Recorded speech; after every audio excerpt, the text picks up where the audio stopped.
एक व्यक्ति जो किसी के साथ बुरा नहीं करता, जानबूझकर किसी को दुख नहीं पहुंचाता, जरूरत पड़ने पर लोगों की मदद करता है, अपनी सामर्थ्य अनुसार गरीबों को दान देता है, पूरी श्रद्धा से पूजा पाठ इत्यादि भी करता है। लेकिन जब ऐसे व्यक्ति के साथ कोई अनहोनी, बड़ी दुर्घटना, अन्याय या कुछ गलत होता है तो लोगों के मन में सिर्फ एक ही प्रश्न उठता है कि अच्छे लोगों के साथ ही बुरा क्यों होता है।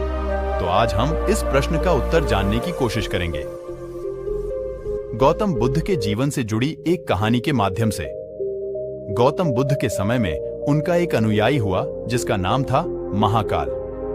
महाकाल सच में एक बहुत ही अच्छा और धार्मिक व्यक्ति था। वह लोगों की मदद करता, गरीबों को दान देता, किसी के साथ अन्याय नहीं करता और बुद्ध द्वारा बताए गए पंचशीलों का पालन करता, अर्थात हत्या नहीं करना, चोरी नहीं करना, यह व्यभिचार नहीं करना, झूठ नहीं बोलना और नशा नहीं करना। इसके साथ ही वह बुद्ध द्वारा बताए गए ध्यान और साधना का अभ्यास भी करता। वह हर पूर्णिमा और अमावस्या को बौद्ध आश्रम में होने वाले उपौसत में हिस्सा लेता और पूरी रात बुद्ध के प्रवचन सुनता। ऐसे ही एक आवश्यक दिन उसने उपोषण किया और रात को बुद्ध के प्रवचन सुनने लगा और सवेरे जब बुद्ध के प्रवचन समाप्त हुए तो आश्रम से निकलकर वह पास के ही तालाब में नहाने के लिए चला गया। उसी रात उस गांव में कुछ चोर एक घर में चोरी करने के लिए घुसे हुए थे। जब वो चोरी करके भाग रहे थे तो गलती से एक चोर का पैर बर्तन से टकरा गया और बर्तनों की आवाज से घर के लोग जाग गए। चारों तरफ हल्ला मच गया कि गांव में चोर घुसे हैं। मोहल्ले के लोगों ने चोरों का पीछा करना शुरू कर दिया। कुछ देर तक तो चोर गहने जेवरात की पोटली लेकर भागते रहे, लेकिन जब उन्हें महसूस हो गया कि यहाँ बचना संभव नहीं है, पकड़े जाएंगे, तो तालाब के पास से जाते हुए चोरों ने सारे गहने जेवरात महाकाल के कपड़ों के पास फेंक दिए और वहां से भाग गए। जब लोग वहां पहुंचे तो उन्होंने देखा कि चोरी का सारा सामान तो इस व्यक्ति के कपड़ों के पास पड़ा हुआ है। सभी लोगों ने महाकाल को ही चोर समझ लिया और तालाब से बाहर निकालकर उसे मारना शुरू कर दिया। वह कहता रहा कि मैं चोर नहीं हूं, मैं तो रात भर प्रवचन सुनकर आया हूं और यहाँ सिर्फ स्नान कर रहा था। मुझे नहीं पता ये चोरी का सामान यहाँ कैसे आ गया।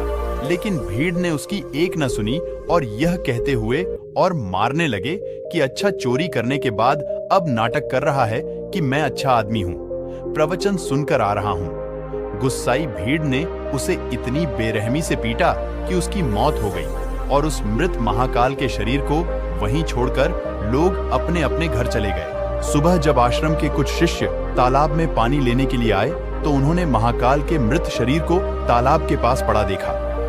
कुछ लोगों से उन्हें पता चला कि चोरी के आरोप में लोगों ने महाकाल को पीट पीट कर मार दिया। शिष्यों ने बुद्ध के पास जाकर यह दुखद खबर सुनाई कि बेचारे उपासक महाकाल को लोगों ने मार दिया। उसे उस गलती की सजा मिली जो उसने की भी नहीं थी। बुद्ध शिष्यों के द्वारा की जा रही अलग अलग बातों को बस ध्यानपूर्वक सुन रहे थे।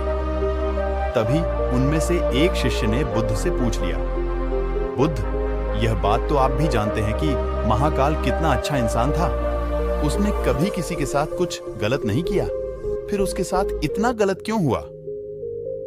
बुद्ध ने कहा, महाकाल इस जन्म में तो अच्छा था, लेकिन आज जो भी उसके साथ हुआ यह उसी के कर्मों का फल है जो उसने पूर्व जन्म में किए थे। अपने पिछले जन्म में महाकाल वाराणसी के राजा के यहाँ एक राज अधिकारी था। वाराणसी के पास एक बड़ा सा व्यावसायिक गांव था, जहां पर पहुंचने के लिए एक जंगल को पार करना पड़ता था। लेकिन उस जंगल में कुछ लुटेरे रहते थे जो कि वहां से गुजरने वाले राहगीरों और छोटे व्यापारियों के सामानों को लूट लिया करते थे। व्यापारियों ने वाराणसी के राजा से अपनी सुरक्षा की गुहार लगाई तो वाराणसी के राजा ने अपने उस राज्य अधिकारी को कुछ सैनिकों के साथ व्यापारियों से कुछ धन लेकर उन्हें जंगल पार कराने के काम पर नियुक्त कर दिया। राज अधिकारी महाकाल भी अपने काम को पूरी ईमानदारी से कर रहा था। वह लोगों से कुछ धन लेता और अपने सैनिक भेजकर उन्हें सुरक्षित जंगल पार करवा देता। एक शाम पति पत्नी का एक जोड़ा अपनी छोटी सी बैलगाड़ी में बैठकर राज अधिकारी के पास आता है और धन के बदले उन्हें सुरक्षित जंगल पार करवाने के लिए कहता है। लेकिन राज अधिकारी यह कहते हुए उन्हें मना कर देता है कि अभी जल्दी रात होने वाली है, इसीलिए वह उनकी और अपने सैनिकों की जान खतरे में नहीं डाल सकता। उन्हें जंगल पार करने के लिए सुबह तक का इंतजार करना पड़ेगा। वह पति पत्नी बहुत आग्रह करते रहे कि अभी रात होने में बहुत समय है, वह अभी ही पार करा दे, लेकिन राज अधिकारी नहीं मानता और उन्हें सलाह देता है कि वो रात भर यहीं रुके। उनके रहने और खाने की व्यवस्था वह खुद करवाएगा। पति पत्नी को मजबूरन उस राज अधिकारी की बात माननी पड़ती है। असल में उस राहगीर की पत्नी बहुत सुंदर थी, जिसे देखकर राज अधिकारी उस पर मोहित हो गया था। उस पर काम वासना हावी हो जाती है, और जो व्यक्ति पर काम वासना हावी हो जाती है तो उसे सही गलत कुछ समझ नहीं आता। वह आसक्ति की आग में जलकर अंधा हो जाता है, और यही उस राज अधिकारी के साथ भी हुआ। उसने उन दोनों पति पत्नी के रहने और खाने की व्यवस्था तो कर दी, लेकिन साथ ही वह उसकी पत्नी को पाने की तरकीबें सोचने लगा। उसे एक तरीका समझ आया। उसके पास एक बड़ा सा हीरा था। उसने उस हीरे को रात में चुपके से उस आदमी के बैलगाड़ी के सामान में छुपा दिया, और सुबह होते ही हल्ला मचा दिया कि उसका कीमती हीरा किसी ने चोरी कर लिया है। उसने अपने सैनिकों को आदेश दिया कि हर एक व्यक्ति के सामान की तलाशी लेने के बाद ही उसे आगे जाने दिया जाए। सैनिकों ने तलाशी ली तो योजना के अनुसार हीरा उस पति पत्नी की बैलगाड़ी के सामान में छुपा मिला। राज अधिकारी उस व्यक्ति को सभी के सामने यह कहते हुए पीटने लगा कि मैंने तेरे रहने और खाने की व्यवस्था किया और तूने मेरे साथ गद्दारी की। उसके साथ उसके सैनिक भी उस आदमी को पीटने लगे, और पीटते पीटते उस व्यक्ति की मौत हो गई। बाद में राज अधिकारी ने अपने रुतबे और दौलत के दम पर उस स्त्री को अपनी पत्नी बना लिया, क्योंकि पिछले जन्म में महाकाल ने सिर्फ उस स्त्री को प्राप्त करने के लिए उसके पति पर झूठा आरोप लगाकर बेवजह उसकी निर्मम हत्या कर दी थी।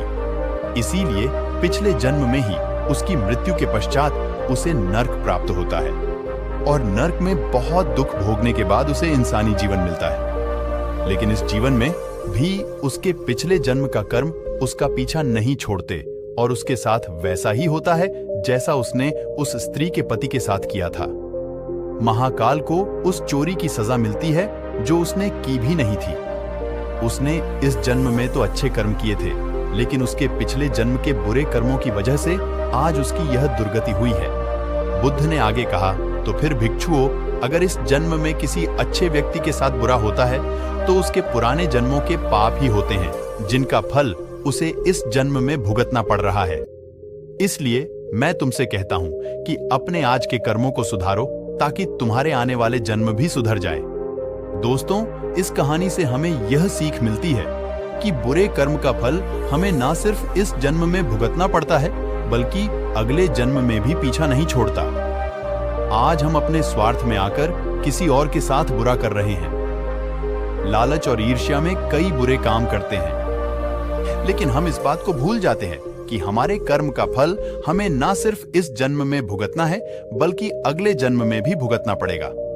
इसलिए हमेशा हमें अच्छे कर्म करना चाहिए, जिससे हम और हमारा परिवार सुखी रहे। दोस्तों, अगर आपको ऐसी कहानियां पसंद है तो हमारे चैनल को सब्सक्राइब करके बेल आइकॉन प्रेस कर दें। नमो बुद्धाय।